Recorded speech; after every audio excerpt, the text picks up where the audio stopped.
ዛሬ የምናየው የኢትዮጵያን የስፔስ ሳይንስ እና ጂኦስፓሻል ኢንስቲትዩት ነው። ይህ ተቋም ከተቋቋመ በጣም ጥቂት ዓመታቱ ነው።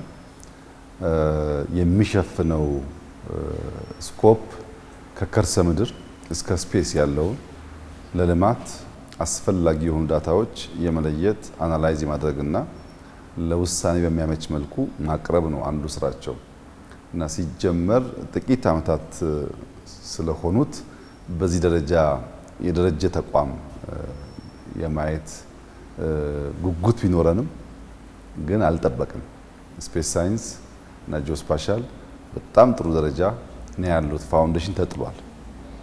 እንግዲህ ዛሬ ባየነው ከከርሰ ምድር ስንነሳ የት አካባቢ የከርሰ ምድር ውሃ እንዳለ ለመለየት የሚያስችል ጥናት እየሰሩ ይገኛሉ። ብዙ ቦታዎች ላይ በተለይ ከተሞች አካባቢ የከርሰ ምድር ውሃ በስፋት ያለበትን ለይተዋል። በኢትዮጵያ ያሉ ሐይቆች ባለፉት 10-15 ዓመታት የነበራቸውን ሳይዝ እየጨመሩ ያሉትን ባሉበት የቆሙትን ለምን እንደቆሙ ጭምር የውሃ ሀብታችንን የሚለይ ስራ እየሰሩ ይገኛሉ። ከውሃ ስንወጣ በምድር ላይ የት አካባቢ ሞር ግሪን የሆነ እንዳለ የት አካባቢ ሞር ለመታረስ ከውሃው ከአፈሩ ጸባይ አንጻር ምቹ እንደሆነ ምን ያክል የተጠቀምንበትና ያልተጠቀምንበት ሳይዝ በመሬት እንዳለ የሚለዩ በጣም ወሳኝ መረጃዎች አሏቸው።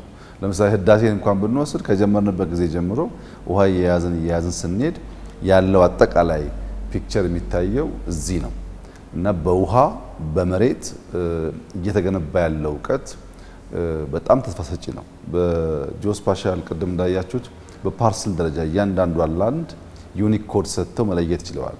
የእያንዳንዱ ፓርሰል ላንድ በዩኒክ ኮድ ተለየ ማለት ማን ይኖርበታል፣ የፈለገ ሰው አክሰስ ያደርገዋል። ይህ በመሸጥ በመለወጥ በድለላ ያለውን ችግር ሁሉ ለመቀነስ አውቶሜትድ የሆነ መረጃ መንግስት እንዲያገኝና የተስተካከለ ውሳኔ ለመወሰን የሚያስችል ሆኖ የሚያገለግል ነው እና ከላንድ ኢንፎርሜሽን ሲስተም አንጻር ተቋሙ እያደገ ያለበት ደረጃ ካርታን ከማተም ዲጂታላይዝ ከማድረግ አልፎ በአፕሊኬሽን ደረጃ እየሄደበት ያለው ርቀት እጅግ ተስፋ የሚሰጥ ነው። ከዚያ በተጨማሪ በስፔስ ሁላችን እንደምናውቀው ባለፉት ጥቂት ዓመታት 2 ሳተላይት ወደ ምህዋር ልከዋል። ሶስተኛውን በምርምር ላይ ነው ያሉት። በሚቀጥለው ዓመት ወይም 2 ዓመት ውስጥ ሶስተኛው ሳተላይት ለኢትዮጵያ ለማምጠቅ አቅደው እየሰሩ ነው። ይሄም በጣም ደስ የሚል ዜና ነው። ይሄ ተቋም ከተፈጠረ በኋላ ነው ኢትዮጵያ እንግዲህ የስፔስ ሳይንስ ክለብ ውስጥ የተቀላቀለችው። ከዚህ በተጨማሪ የሂውመን ካፒታል ዴቨሎፕመንት ላይ ሰው ማዘጋጀት ላይ የስፔስ ሳይንስ እየሄደ ያለበት መንገድ በጣም ትምህርት ሰጪ ነው። በአንድ በኩል በሃየር ኢንስቲትዩሽን በማስተርስና ፒኤችዲ ያስመርቃል፣ ተማሪዎች ያዘጋጃል። በሌላ መንገድ ደግሞ ህፃናት ፍላጎት ያላቸው ታለንት ያላቸውን በመቶ የሚቆጠሩ በሰመር ካምፕ እየወሰደ እያሰለጠነ ከነሱ ውስጥ ተስፋ ያላቸውን የስታርታፕ ዩኒት አላቸው እዛ እያዘጋጁ ወደ ማርኬት ያወጣሉ። ይሄ በጣም ትልቅ ስራ ነው። ይሄን አስፍተው እና ጠንክረው ከያዙ በስፔስ ሳይንስ አካባቢ ላይ ቢዝነስ መስራት የሚችሉ ሰዎችን ለመፍጠር የሚያስችል አውድ ተፈጥሯል ማለት ነው። ከዚያ በተጨማሪ የእንጦጦ ኦብዘርቫቶሪ ከዚህ ቀደም የነበረውን አቅም በከፍተኛ ደረጃ አሳድገው መረጃቸው ለሎካል ብቻ ሳይሆን ከኢንተርናሽናል መሰል ተቋማት ጋር በትብብር ለመስራት የሚያስችል አቅም ገንብተዋል። ከነሱ የሚወጣውን መረጃ ኢንተርናሽናል ተቋማትም በደስታ የሚቀበሉት ሆኗል፣ የሚያምኑት ሆኗል። ይሄን እንግዲህ በጥቂት ዓመታት ውስጥ ማየት በጣም ደስታ የሚሰጥ ጉዳይ ነው። ምክንያቱም ታስታውሱ ከሆነ ስፔስ ኤጀንሲ ሲቋቋም ብዙ ሽኩቻዎች ነበሩ። አሁን ለኢትዮጵያ ስፔስ ምን ያደርግላታል፣ ስፔስ ጊዜው አሁን ነው ወይ የሚል አከራካሪ ጉዳዮች ነበሩ። ለነገ ለትውልድ የሚሰሩ ስራዎች ላይ አርቀው ማሰብ የማይችሉ ቪዥን የሌላቸው ትውልድን ታሳቢ የማያደርጉ ሰዎች፣ ለዕለት ጉርስ ብቻ የሚጨነቁ ሰዎች፣ የዕለት ጉርስ ብቻ የሚያኖር የሚመስላቸው ሰዎች የዛሬውን ጉዳይ ሊያነሱ ይችላሉ።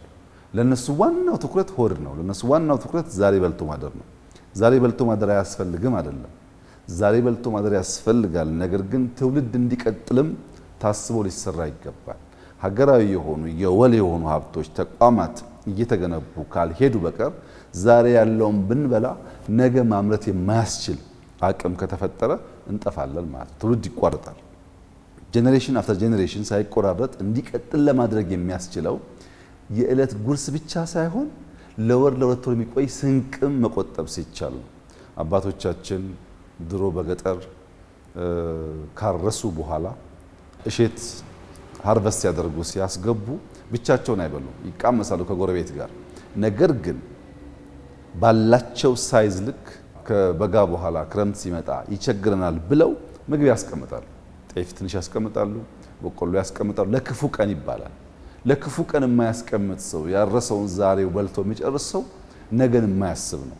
እኛ ትናንትን ማውሳት ከትናንት መማር ዛሬን መስራት ስናስብ ነገን እያሰብን ነገ የሚሰራው ዛሬ ነው ብለን እያሰብን መሆን አለበትና እንደዚህ አይነት ተቋማት የስፔስ ሳይንስ፣ አርቲፊሻል ኢንተለጀንስ፣ የሳይበር ሴኩሪቲ ተቋማት፣ የትምህርት ተቋማት በተለይ ደግሞ እነዚህ ህፃናት ላይ ሲሰሩ እዚህ ቦታ ለምሳሌ አንድ ህፃን ሀሳብ መጠነኛ ሀሳብ ይዞ መጥቶ እነሱ አሰልጥነው ትናንሽ ማቴሪያል አሟልተውለት ህልሙ እንዲፈታ ያደርጉታል። ሙሉ ወጪው የሚሸፍቱት እነሱ ናቸው።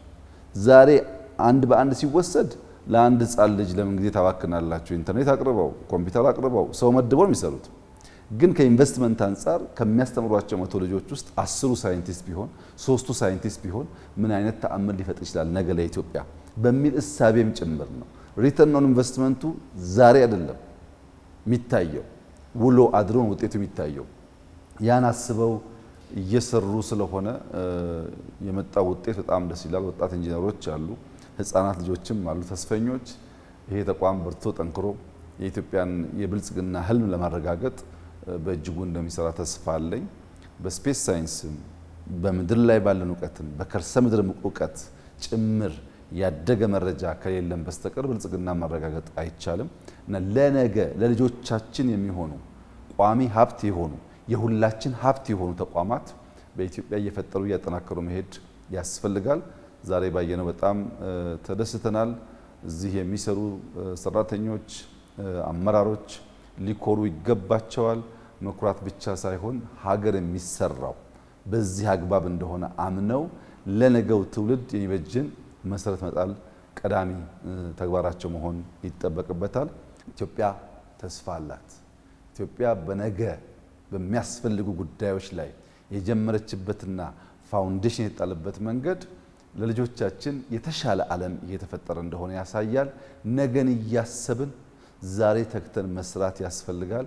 የዛሬ ጉዳት፣ የዛሬ መቸገር፣ የዛሬ መጉደል የተሻለ ነገን ለልጆቻችን መፍጠር እንደሆነ እያሰብን መኖር ያስፈልጋል። ለዚህ ትውልድ ብቻ ሳይሆን የሚቀጥለው ትውልድ ስራም በተወሰነ ደረጃ የኛ ኃላፊነት መሆኑን አምነን መትጋት አለብን። ከዚህ አንጻር እጅግ አመርቂና ተስፋ ሰጪ ጅማሮ ነው ያለው። የኢትዮጵያ ብልጽግና በሁሉም አስፔክት ሲታይ የሚረጋገጥ የሚጨበጥ መሆኑን ያሳያል። ኢትዮጵያ ታንሰራራለች በዚህ ዓመት ብለን ነበር። እንግዲህ በሁሉም ሴክተር እንደምናየው ኢትዮጵያ እያንሰራራች ነው። ይሄው ይቀጥላል። ለልጆቻችን የበለጸገች የማትለምን በልታ የምታድር ለሳይንስ ባዕድ ያልሆነች በሳይንስ የሆነ ሀሳብ ኮንትሪቢዩት ማድረግ የምትችል መፍጠር የምትችል ከሌላው ዓለም ጋር መነጋገር የሚያስችል ብቃት ያላት ኢትዮጵያን ለልጆቻችን እናስረክባለን። እጅግ አድርጌ አመሰግናለሁ።